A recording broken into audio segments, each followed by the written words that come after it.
भूमंडलीय सर्वशिरोमणि मुनि समाज के संस्थापक आदि मुनीश्वर योगेश्वर सद्गुरुदेव शिव मुनि महाराज की जय।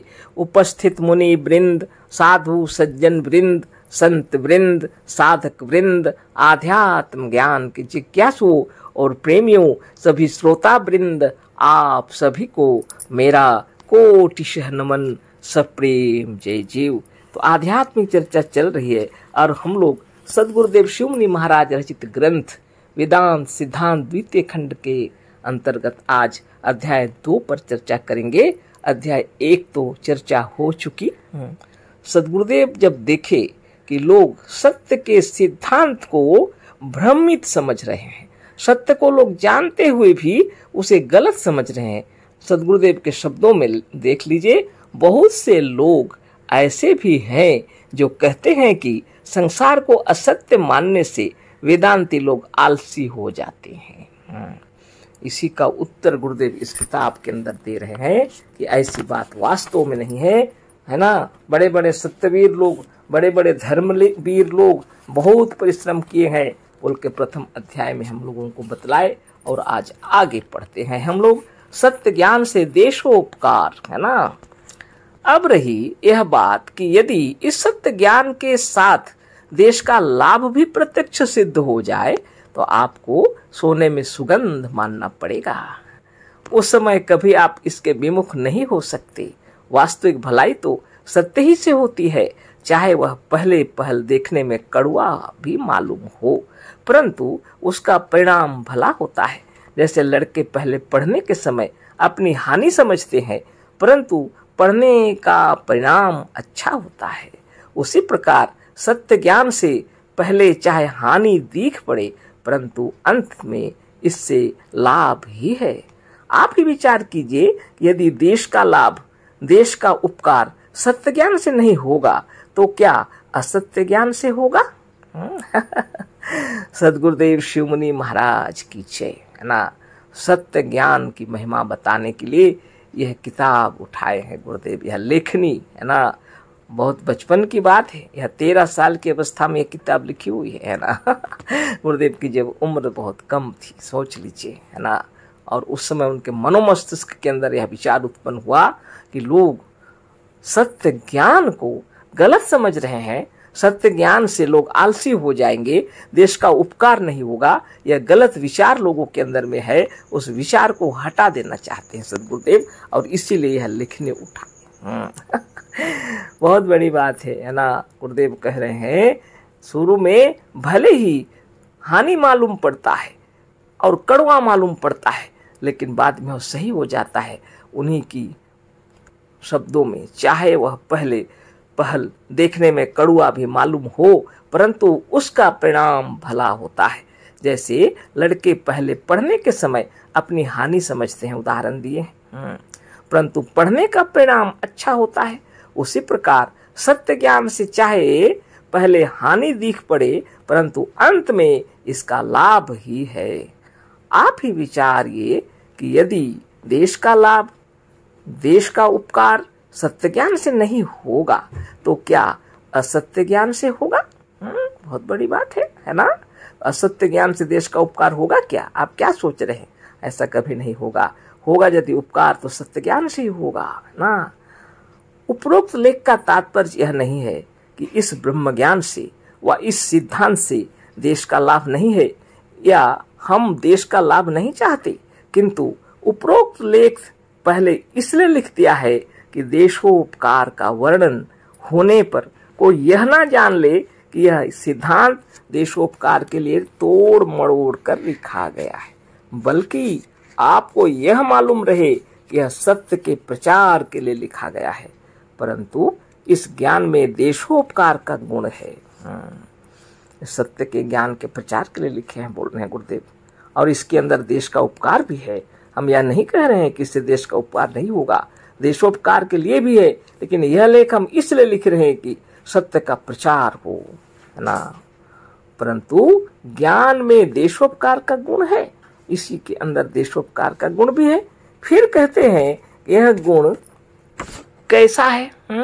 यह गुण कैसा है? तो गुरुदेव उदाहरण दे रहे हैं, सोने में सुहागा, मानो सोने में सुगंध, है ना।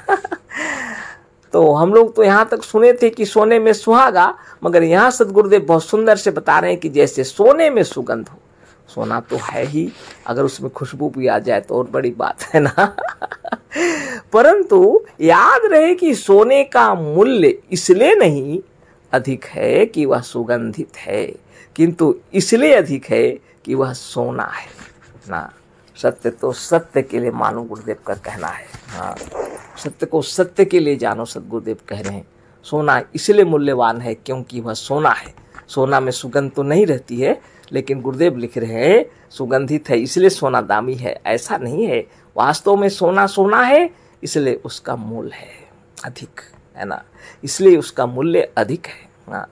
उसी प्रकार इस ज्ञान का मूल्य इसलिए नहीं अधिक है कि इससे देश का लाभ है, किंतु इसलिए अधिक है कि यह सत्य है। सद्गुरुदेव कह रहे हैं इससे, जिस ज्ञान से जिसको हम बताने जा रहे हैं, यह सत्य ज्ञान से देश का लाभ अधिक है या कम, ये बात इसलिए नहीं है, लेकिन इसलिए है कि यह सत्य है और सत्य का प्रचार करने के लिए लिख रहे हैं, है ना। सत्य को लोग जाने इसलिए लिख रहे हैं, यह सत्य है इसलिए लिख रहे हैं, है ना। सद्गुरुदेव के शब्दों में ही उसी प्रकार इस ज्ञान का मूल्य इसलिए नहीं अधिक है कि इससे देश का लाभ है, किंतु इसलिए अधिक है कि यह सत्य है। यह सत्य पथ एक ऐसा पथ है जिसके पथिक को अब तक हानियां दृष्टिगोचर तक नहीं हुई। सत्य के पथ पर जो चलते हैं, है ना, वो वीरों के बारे लिख रहे हैं गुरुदेव, है ना। ये साधारण बात नहीं है, यह शब्द अद्वितीय, बाप रे। यह सत्य पथ एक ऐसा पथ है जिसके पथिक को अब तक हानियां दृष्टिगोचर तक नहीं हुई। जिसको लोग हानि समझते हैं, कष्ट समझते हैं, सत्य के वीरों को, सत्य के पथिकों को कभी हानि दिखलाई नहीं पड़ी, दृष्टिगोचर ही नहीं हुई, है ना। ये बात समझ लीजिए अच्छी तरह। बहुत से लोग क्या सोचते हैं, क्या लाभ हो रहा है इससे, इस ज्ञान के प्रचार से लोगों को क्या लाभ हो रहा है, लोग देखते हैं। लेकिन गुरुदेव लिख रहे हैं जो सत्य के पथ के राही हैं, उनको अब तक कोई भी हानि दृष्टिगोचर नहीं हुई। बहुत बड़ी बात है।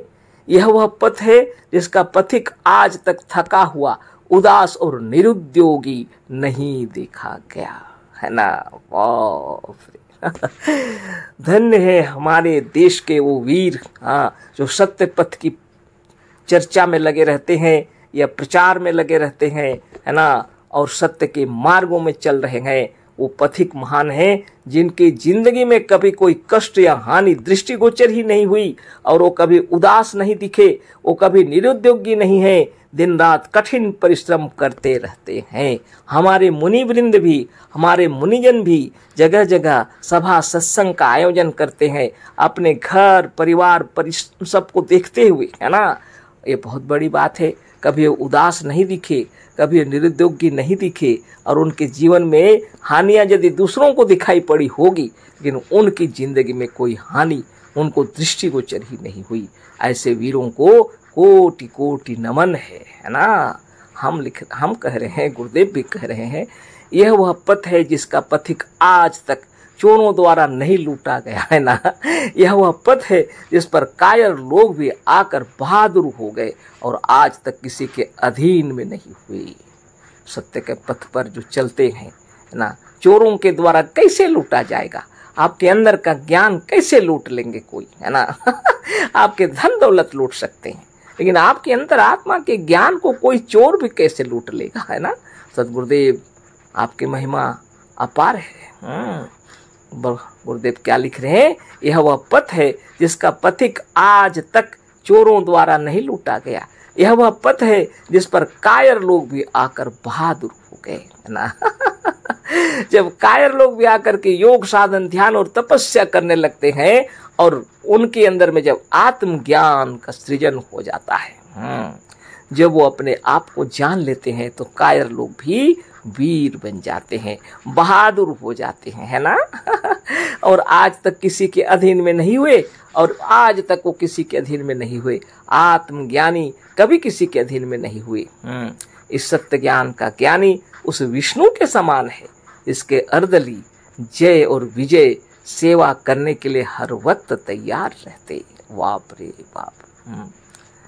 शास्त्रों में जिस विष्णु के बारे लिखा गया है, भगवान विष्णु के बारे में, है ना गुरुदेव क्या बता रहे हैं बताइए। हाँ, बहुत बड़ी बात है। सदगुरुदेव कह रहे हैं वो जो विष्णु है, भगवान विष्णु के बारे में जो लिखा हुआ है, हाँ, कितनी बड़ी बात है, आप सोचिए विचार। सदगुरुदेव कह रहे हैं, है ना, सत्य ज्ञान ऐसा साधारण नहीं है ना। तो इस सत्य ज्ञान का ज्ञानी उस विष्णु के समान है जिसके अर्दली जय और विजय, है ना, सेवा करने के लिए हर वक्त तैयार रहते और लक्ष्मी देवी पैर दबाती है। तो जो वो महान वीर लोग जब आगे बढ़ते हैं तो भगवान विष्णु की तरह जय और विजय उनकी सहायता के लिए हमेशा खड़े रहते हैं और लक्ष्मी देवी उनके पांव दबाती है।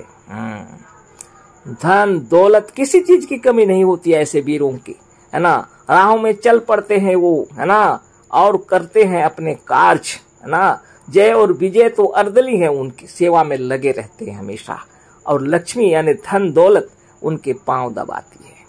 इतना ही नहीं, सत्य ज्ञान का ज्ञानी मनुष्य नहीं किंतु वह ईश्वर है जिसके सामने प्रकृति देवी चारों पदार्थ रखे हाथ जोड़ सिर झुकाए आज्ञा पालन करने के लिए खड़ी रहती है। धन्य आत्मा, धन्य धन्य। गुरुदेव कह रहे हैं इतना ही नहीं, सत्य ज्ञान का ज्ञानी मनुष्य, सत्य ज्ञान का ज्ञानी मनुष्य नहीं किंतु वह ईश्वर है जिसके सामने प्रकृति देवी चारों पदार्थ रखे हाथ जोड़ सिर झुकाए आज्ञा पालन करने के लिए खड़ी रहती है ना। क्या जाड़ा, क्या गर्मी, है ना, क्या आंधी, क्या तूफान, है ना, ये भी उनको कोई भी उनको डिगा नहीं सकता। ऐसे पथिक होते हैं ये सत्यवीर, है ना, ये धर्मवीर, ये देशभक्त। साधारण बात नहीं है, इन्हीं को आत्मज्ञानी कहा गया है, जो कभी भी किसी के सामने नहीं झुकते, अपनी आत्मा की महिमा जो जानते हैं और इस सत्य ज्ञान का प्रचार करने के लिए जब वो निकलते हैं तो जीवन में कोई बाधाएं उनको दृष्टिगोचर ही नहीं हुई, कोई कठिनाइयां उनको दिखाई ही नहीं पड़ी, है ना। ऐ सत्यवीरों और देशभक्तों, गुरुदेव लिख रहे हैं, ऐ सत्यवीरों और देशभक्तों, आप लोग जरा इस सत्य ज्ञान को धारण कर आंख खोलें ना। जिस समय आप अपने सत्य स्वरूप में जागेंगे, जिस समय आप अपने पुरुषार्थ को धारण कर खड़े होंगे, देखेंगे कि सामने प्रकृति देवी अपने पुत्र रूपी सारे नियमों के साथ हाथ जोड़े ऐश्वर्य और स्वतंत्रता सौंप रही है। इसलिए हे मेरे प्रिय देशभक्तों, हताश मत हो। इस ज्ञान से देश की हानि नहीं होगी किंतु देश का कल्याण होगा और देशवासियों का मंगल होगा। धन्य धन्य सदगुरुदेव शिव मुनि महाराज की जय। तो आज से वीरता के साथ अपने कार्य में लग जाइए। जितने आत्मज्ञानी, जितने देशभक्त, है ना, इस संसार में आए हैं, आप सबको कोटि कोटि नमन है और अपने कार्य जहां पर हैं वहीं से आरंभ कर दीजिए, जिससे अपना कल्याण तो निश्चित है, देश का भी मंगल होगा, सबका मंगल होगा, है ना। सर्वे भवन्तु सुखिनः, सर्वे सन्तु निरामया, सर्वे भद्राणि पश्यन्तु, मा कश्चित् दुःख भाग् भवेत्। अहं ब्रह्मास्मि तत्त्वमसि। ओम। बहुत बड़ी बात है। सदगुरुदेव शिव मुनि महाराज की जय, जो हम लोगों को बतलाना चाहते हैं कि सत्य ज्ञान से देश का उपकार होगा। लेकिन लोगों में भ्रम छाया हुआ है कि सत्य ज्ञान से देश का उपकार नहीं होगा, क्योंकि वेदांती लोग जो हैं वो लोग संसार को असत्य मानते हैं। तो लोगों का कहना क्या है, संसार को असत्य मानने से वेदांती लोग आलसी हो जाते हैं। कितनी गलत बात है ना। बहुत ही गलत बात। सदगुरुदेव उसी को सिद्ध करने के लिए यहाँ पर यह लेखने उठाए हैं कि संसार को असत्य समझते हुए भी वेदांती लोग देश के कल्याण के लिए लगे रहते हैं, है ना, जो लोगों के कल्याण के लिए लगे रहते हैं।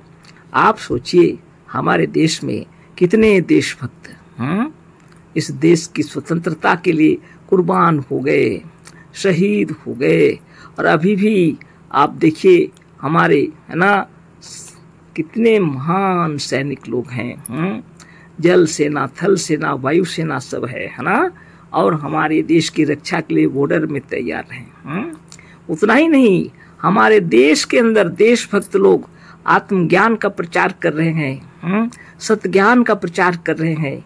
जगह जगह जितने देशभक्त लोग ही तो हैं, है ना, यहाँ की जनता को सच्चा ज्ञान देने के लिए जी जान से लगे हुए हैं। जितना उनको आता है, जो उनको समझ में आ रहा है, वो सभी लोग लगे हुए हैं देशवासियों को सच्चा ज्ञान देने के लिए लगे हुए हैं।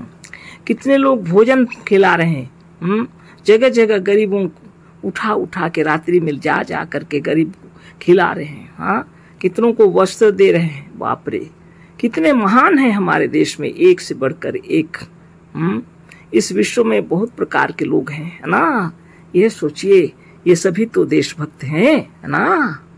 तो गुरुदेव क्या कह रहे हैं, ये संसार मिथ्या है, ऐसा वेदांती लोग जानते हैं, लेकिन उसके बावजूद भी यह देशवासियों की रक्षा के लिए हमेशा कमर कस के खड़े रहते हैं, है ना। वही बता रहे हैं सदगुरुदेव शिव मुनि महाराज की जय। उन्हीं के शब्दों में, ऐ सत्यवीरों और ऐ देशभक्तों, आप लोग जरा इस सत्य ज्ञान को धारण कर आंख खोलें। जिस समय आप अपने सत्य स्वरूप में जागेंगे, जिस समय आप अपने पुरुषार्थ को धारण कर खड़े होंगे, देखेंगे कि सामने प्रकृति देवी अपने पुत्र रूपी सारे नियमों के साथ हाथ जोड़े ऐश्वर्य और स्वतंत्रता सौंप रही है। इसलिए हे हमारे प्रिय देशभक्तों, हताश मत हो। इस ज्ञान से देश की हानि नहीं होगी, किंतु देश का कल्याण होगा और देशवासियों का मंगल होगा। यहाँ तक हम लोग पढ़ चुके थे और आगे हम लोग पढ़ते हैं। गुरुदेव लिखे हैं, हे ईश्वर रूपधारी सज्जन गण, कितना सुंदर लिखे हैं। हे ईश्वर रूपधारी सज्जन गण, आप ही लोग विचारिए कि श्री रामचंद्र जी ऐसे वेदांती, जिनको वशिष्ठ जी ने योग वासिष्ठ ऐसे वेदांत का उपदेश दिया, जिसके पद पद में, श्लोक श्लोक में और अध्याय अध्याय में संसार को असत्य सिद्ध किया गया है। क्या वे आलसी थे? वाह, क्वेश्चन विराम दिए, है ना। बाप रे बाप। सदगुरुदेव शिव मुनि महाराज की जय। कितने सुंदर तरीके से कह रहे हैं, हे ईश्वर रूपधारी। जितने सभी को कह रहे हैं, हे ईश्वर रूपधारी सज्जन गण, आप ही लोग विचारिए, बाप रे, कि श्री रामचंद्र जी ऐसे वेदांती, जिनको वशिष्ठ जी ने योग वासिष्ठ ऐसे वेदांत का उपदेश दिया था। यह तो सभी को मालूम है। भगवान श्री रामचंद्र जी को वशिष्ठ ऋषि, वशिष्ठ मुनि जी, है ना, वेदांत ज्ञान दिए थे। योग वासिष्ठ लिखा हुआ भी है, जिसके पद पद में, श्लोक श्लोक में, अध्याय अध्याय में संसार को असत्य सिद्ध किया गया है। और इतना बड़ा ज्ञान दिए श्री राम, भगवान श्री रामचंद्र जी को जब ज्ञान हो गया, तो क्या वो आलसी थे? गुरुदेव लिख रहे हैं। क्या वे अकेले संसार को चकित नहीं कर दिए थे? अकेले ही, है ना। क्या वे अकेले जंगलों में रहते हुए हजारों राक्षसी बलिष्ठ सेनाओं को नहीं जीता था? यदि जीता था तो क्यों? क्या आप इसका कारण जानते हैं? इसका कारण यह था कि उनको वेदांत सिद्धांत का ज्ञान था ना। वह यह जानते थे कि हम साक्षात ब्रह्म हैं, ईश्वर हैं, राम हैं। फिर भी आप कहते हैं कि वेदांती आलसी होते हैं। क्या श्री कृष्ण ऐसा वीर वेदांती नहीं था? श्री कृष्ण ऐसा वीर भी वेदांती था, गुरुदेव कह रहे हैं, जिसने गीता ऐसे वेदांत शास्त्र का उपदेश दिया है। गीता में वेदांत शास्त्र ही तो लिखा है ना। यदि था तो क्या वह आलसी था? क्या वह आलसी था? गुरुदेव कह रहे हैं, क्या उस भगवान के वचनों को सुनकर अर्जुन ने महाभारत में वीरता नहीं दिखलाई थी? नहीं दिखाई थी? क्या अर्जुन कभी ज्ञान का उपदेश पाकर आलसी और पुरुषार्थहीन हुआ था? कभी नहीं, कभी नहीं। हाँ, बहुत से लोग यह कहेंगे कि गीता में संसार को असत्य नहीं कहा है, परंतु प्रथम खंड में हम इसे सप्रमाण सिद्ध कर चुके हैं कि गीता में भी संसार को असत्य सिद्ध किया है ना। बहुत बड़ी बात है ना। गीता में भी संसार को असत्य सिद्ध किया गया है। तो जैसे रज्जु यानी सर्प के उदाहरण दिए हुए हैं, है ना। सर्प रात्रि में अंधकार में रस्सी जो है, रज्जु रस्सी सर्प के तरह दिख रहा है, लेकिन वास्तव में यह सर्प है क्या? नहीं, वास्तव में वह एक रस्सी है। उसी तरह सारा विश्व, सारा संसार, सारा जगत भास रहा है, आत्मा की महिमा से भास रहा है। आत्मा है इसलिए दिख रहा है, आत्मा ही ना हो तो नहीं दिखेगा। सब मिथ्या है, वास्तव में आप ही मात्र सत्य हैं और बाकी सब आपकी कल्पना है ना। यही है हमारा वेदांत। तो गुरुदेव कह रहे हैं इस ज्ञान की प्राप्त करते ही लोग पुरुषार्थी हो जाते हैं, लेकिन लोगों को ऐसी गलतफहमी हो गई है कि लोग आलसी हो जाते हैं, पुरुषार्थहीन हो जाते हैं। इसीलिए गुरुदेव उदाहरण दे रहे हैं भगवान राम, है ना। गुरु वशिष्ठ के पास जाकर जब ज्ञान अर्जन किए तो अकेले ही जगत को चकित कर दी। जंगलों में रहते हुए भी अनेक राक्षसों को, बलिष्ठ से बलिष्ठ राक्षसों को, सेनाओं को जीत गए। क्या क्या नहीं कर बैठे अकेले, है ना। और भगवान कृष्ण, है ना, वो भी इतने बड़े वेदांती, वो क्या आलसी थे? गुरुदेव कह रहे हैं बिल्कुल नहीं, बल्कि उनकी वाणी को सुन करके अर्जुन के अंदर में पुरुषार्थ जाग गया और युद्ध करके विजयी हो गए। ये पुरुषार्थी होते हैं, पुरुषार्थहीन कभी नहीं होते, आलसी कभी नहीं होते। जो वेदांती होते हैं वो सबसे ज्यादा तपस्वी और तेजस्वी होते हैं और अकेले ही सारे जगत के अंदर में तहलका मचा सकते हैं, है ना, जब उनकी इच्छा हो। इसी को बता रहे हैं गुरुदेव, है ना। और कैसा सुंदर संबोधित किए हैं, हे ईश्वर रूपधारी सज्जन गण, आप सभी जितने भी हैं सब ईश्वर रूपधारी हैं, है ना। गुरुदेव के चरणों में कोटि कोटि नमन। आगे पढ़ते हैं। तो कहते हैं प्रथम खंड में भी सिद्ध कर दिया, तो उसी विषय में चर्चा हो गई, वहां पर आप देख सकते हैं। और भी देखिए, आगे लिखते हैं दशरथ रघु मनु जनक रावण परशुराम और हनुमान जी तथा अनेक ऋषि मुनि, ये लोग क्या आलसी थे?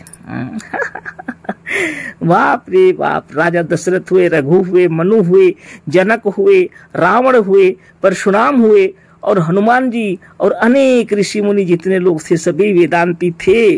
तो क्या ये आलसी थे? गुरुदेव कह रहे हैं कोई भी आलसी नहीं थे, पुरुषार्थी थे, है ना। इतिहास प्रसिद्ध पुरुषार्थी, है ना। बाप रे बाप, कौन कह सकता है? खैर यह तो पुरानी बात है, इसको शायद कुछ लोग ना माने और कुछ शंकाएं उपस्थित करे, तो उनसे हम पूछते हैं कि वर्तमान समय के स्वामी विवेकानंद BA तथा स्वामी राम तीर्थ जी MA जो वेदांत के पूरे पक्षपाती थे और संसार को सदा असत्य मानते थे, क्या वह आलसी थे? अच्छा। तो सदगुरुदेव कह रहे पुरानी बातें अगर कहते हैं हम राजा दशरथ, रघु, मनु, जनक, रावण, परशुराम और हनुमान जी और अनेक ऋषि मुनि की बातें, तो आप लोग सोचते होंगे कि यह तो पुरानी बातें हैं, है ना। तो गुरुदेव कह रहे हैं तो बात को आप पुरानी को जाने दीजिए, अभी की बात बता रहे हैं। वर्तमान में लिखे हैं गुरुदेव, वर्तमान समय के स्वामी विवेकानंद BA तथा स्वामी राम तीर्थ जी MA जो वेदांत के पूरे पक्षपाती थे, सिर्फ वेदांत को पसंद करते थे, है ना, और संसार को सदा असत्य मानते थे, है ना। देख लीजिए, है ना, ऐसे महान आत्मा लोग। लेकिन ये क्या आलसी थे? गुरुदेव कह रहे हैं क्या उनसे कुछ भी देश का उपकार नहीं हुआ? बताइए, कहते हैं क्या ये आलसी थे और क्या उनसे कोई देश का उपकार नहीं हुआ? क्या इन लोगों ने, है ना, क्या इन लोगों ने अपने असंख्य श्रोताओं के हृदय में नया जीवन नहीं डाल दिया? कौन कह सकता है कि ये वह महात्मा है जिनके असीम पुरुषार्थ से, जिनके अद्भुत आत्मबल से, जिनके प्रभावशाली व्याख्यान से अमेरिका में भी वेदांत का झंडा फहरा रहा है, जिसके सामने हजारों अमेरिकन सिर झुकाने के लिए तैयार हैं। इन्हीं महात्माओं के प्रभाव को देखकर अमेरिका भी जान गया कि हिंदुस्तान निरे निकम्मे और आलसियों से नहीं भरा है, किंतु भारत एक ऐसी भूमि है जो फिलोसोफरों की माता और ब्रह्म ज्ञानियों की जननी है। सोच लीजिए, इन्हीं महात्माओं की महिमा से अमेरिका भी सिर झुका दिया, है ना। बहुत बड़ी बात है ना। हिंदुस्तान निरे निकम्मे और आलसियों का देश नहीं है, किंतु भारत एक ऐसी भूमि है जो फिलोसोफरों की माता और ब्रह्म ज्ञानियों की जननी है बोल के अमेरिका जान गया। बहुत बड़ी बात है। आप ही सोचिए अब, है ना। विवेकानंद की बातें हैं, स्वामी राम तीर्थ जी की बातें हैं। ये लोग इतने महान तपस्वी थे, वो वेदांती थे महान, है ना, पक्षपाती थे, सिर्फ वेदांती। संसार को तुच्छ और माया और सब संसार को मिथ्या समझते हुए भी इन्होंने संसार वासियों के लिए ही इतना कठिन तपस्या किया है। सोच लीजिए।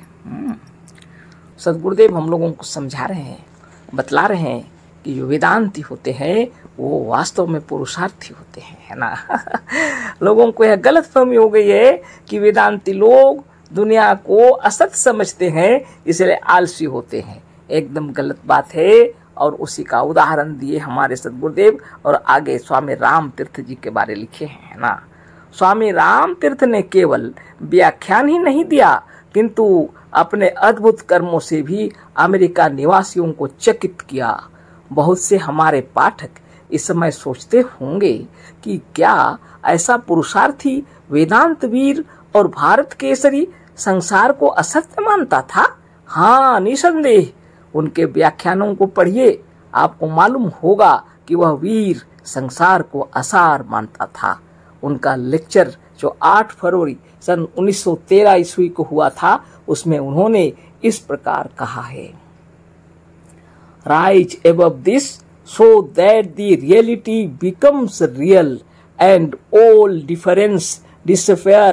This is what Vedanta calls ekatvam. God is reality, the world or phenomena is illusion. Thus realize your own true self, realize the Atman to such a degree that this world may become unreal and that God or the true divinity within may become real. बहुत बड़ी बात है ना। इस प्रकार वे संसार को असत्य मानकर भी अपने कर्तव्य कर्म में दृढ़ थे। वह इस संसार रूपी जंगल में सिंह के समान निर्भय हो पर्यटन करते हुए अपने व्याख्यान रूपी गर्जना में इस प्रकार कहा था। यहाँ उर्दू से भी कुछ कहे हैं, डटकर खड़ा हूँ खौफ से खाली जहान में, तस्कीने दिल भरी है मेरे दिल में जान में, बादशाह दुनिया के हैं मेरे मुहर शतरंज के, दिलगी के चाल है हर सुलह उमा जंग के, खुद खुदा हूँ शाह हूँ जंगल में आधी रात है, सो रहा हूँ मस्त होकर लात ऊपर लात है। इतना निर्भीक निर्द्वंद, है ना, विचरण करते थे, भ्रमण करते थे भारत में। क्या जंगल क्या पहाड़, इनके लिए कुछ भी नहीं, है ना। धन्य आत्मन, धन्य महात्मा, है ना। अब देखिए कि स्वामी शंकराचार्य जो इस भारतवर्ष में एक प्रसिद्ध वेदांती हो गए हैं, कैसे पुरुषार्थी और कर्मवीर थे। क्या उनके पास कभी आलस आने पाई थी? क्या कोई किसी देश के इतिहास से किसी ऐसे एक मनुष्य को भी बतला सकता है जो शंकराचार्य के समान इतनी थोड़ी उम्र में इतना बड़ा काम किए हों? कभी नहीं। जिस समय सारा हिंदुस्तान बौद्ध मत का अनुयायी हो, वेद को तिलांजलि दे चुका था, जिस समय यहाँ के राजे महाराजे तथा सम्राट बौद्ध मत के प्रचार में लगे थे, उसी समय एक बालक सन्यासी तमाम भारतवर्ष में घूमकर कन्याकुमारी से लेकर हिमालय तक तथा जगन्नाथ जी से लेकर द्वारिका तक स्थान स्थान में तथा नगर नगर में वेदांत के पताके को गाड़ दिया। क्या एक बालक व नवयुवक के लिए यह साधारण कार्य था? विचारने की बात है कि इस समय सैकड़ों पादरी आज कितने वर्षों से अपने मत के प्रचार में सर पीट रहे हैं, परंतु कितने लोग ईसाई हुए? आप स्वयं जानते हैं। सैकड़ों जबरदस्त मुसलमान आजन्म मरण पर्यंत, आजन्म मतलब मरण पर्यंत इसी प्रयत्न में रहे कि सारा भारतवर्ष मुसलमान हो जाए परंतु कितने मुसलमान हुए? क्या यह किसी से छिपा है? इस समय सैकड़ों आर्य समाज के उपदेशक इस भारतवर्ष में जगह जगह घूम रहे हैं, परंतु कितनी सफलता प्राप्त की क्या आपको नहीं मालूम है? लेकिन वह पुरुष कैसा रहा होगा जो अकेला केवल 27 वर्ष की उम्र में सारे भारतवर्ष के बौद्ध मतियों को, सारे भारतवर्ष के राजे महाराजाओं को अपना अनुयायी और वेद मतावलंबी बना लिया। सभी को, राजा महाराजाओं को, बौद्ध मतियों को, सबको वेद मतावलंबी बना दिया। सिर्फ 27 वर्ष की उम्र में, 27 वर्ष की उम्र में सारे भारत में घूमे हैं। ऐसे महान आत्मा को कोटि कोटि नमन है। सदगुरुदेव जिनकी महिमा गा रहे हैं तो साधारण व्यक्ति नहीं है ना इतना ही नहीं कि उन्होंने जगह जगह पर व्याख्यान दिया, शास्त्रार्थ किया, किंतु इतनी ही उम्र में कितने पुस्तकों और भाष्यों को लिख डाला जो संस्कृत संसार में सूर्योदय प्रकाशित है। जो संस्कृत में लिखा, जो संस्कृत जो संसार में सूर्योदय प्रकाशित है, इनकी किताबों की महिमा अपार। यह किसका जोर था? क्वेश्चन विराम दिए हैं। यह किसका बल था? क्वेश्चन विराम दिए हैं। गुरुदेव कहते हैं, हम कहते हैं वेदांत का ब्रह्म ज्ञान था, है ना वेदांत का ब्रह्म ज्ञान था, गुरुदेव कह रहे हैं। बताइए, यह है द्वितीय अध्याय पूरा हो गया। इति द्वितीय अध्याय। तो इसको हम लोग जान लिए सदगुरुदेव की महिमा से कि एक ऐसे वेदांती थे स्वामी राम तीर्थ जी, अकेले भारत में कितने कम उम्र में ही उन्होंने घूमा पूरे भारत में। बाप रे बाप, ऐसे महान आत्मा जो इस भारतवर्ष में एक प्रसिद्ध वेदांती हो गए हैं। कैसे पुरुषार्थी और कर्मवीर थे। क्या उनके पास कभी आलस आने पाई थी? क्या कोई किसी देश के इतिहास से किसी ऐसे एक मनुष्य को भी बतला सकता है जो शंकराचार्य के समान इतनी थोड़ी उम्र में इतना बड़ा काम किए हों? कभी नहीं। जिस समय सारा हिंदुस्तान बौद्ध मत का अनुयायी हो, वेद को तिलांजलि दे चुका था, जिस समय यहाँ के राजे महाराजे तथा सम्राट बौद्ध मत के प्रचार में लगे थे, उसी समय एक बालक सन्यासी तमाम भारतवर्ष में घूमकर कन्याकुमारी से लेकर हिमालय तक तथा जगन्नाथ जी से लेकर द्वारिका तक स्थान स्थान में तथा नगर नगर में वेदांत के पताके को गाड़ दिया। क्या एक बालक व नवयुवक के लिए यह साधारण कार्य था? विचारने की बात है कि इस समय सैकड़ों पादरी आज कितने वर्षों से अपने मत के प्रचार में सर पीट रहे हैं कितने कितने पादरी, अकेला इतना चमत्कार, और कितने पादरी सर पीट, कहाँ कौन कितना ईसाई हुआ? गुरुदेव कह रहे हैं, आप स्वयं जानते हैं। सैकड़ों जबरदस्त मुसलमान आजन्म, है ना, मरण पर्यंत इसी प्रयत्न में रहे कि सारा भारतवर्ष मुसलमान हो जाए परंतु कितने मुसलमान हुए? क्या यह किसी से छिपा है? इस समय सैकड़ों आर्य समाजी के उपदेशक इस भारतवर्ष में जगह जगह घूम रहे हैं, परंतु कितनी सफलता प्राप्त की क्या आपको नहीं मालूम है? लेकिन वह पुरुष कैसा रहा होगा जो अकेला केवल 27 वर्ष की उम्र में सारे भारतवर्ष के बौद्ध मतियों को, सारे भारतवर्ष के राजे महाराजाओं को अपना अनुयायी और वेद मतावलंबी बना लिया। इतना ही नहीं कि उन्होंने जगह जगह पर व्याख्यान दिया, शास्त्रार्थ किया, किंतु इतनी ही उम्र में कितने पुस्तकों और भाष्यों को लिख डाला। किताब लिखे, भाष्य किए, बाप रे।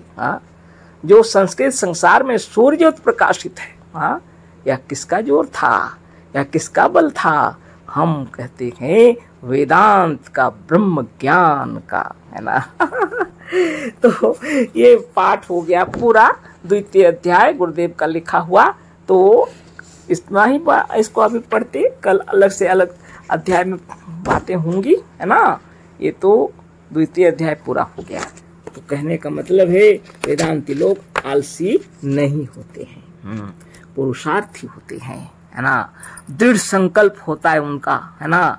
उनका हर कदम देश की उन्नति के लिए, जनता जनार्दन के लिए उठता है ना।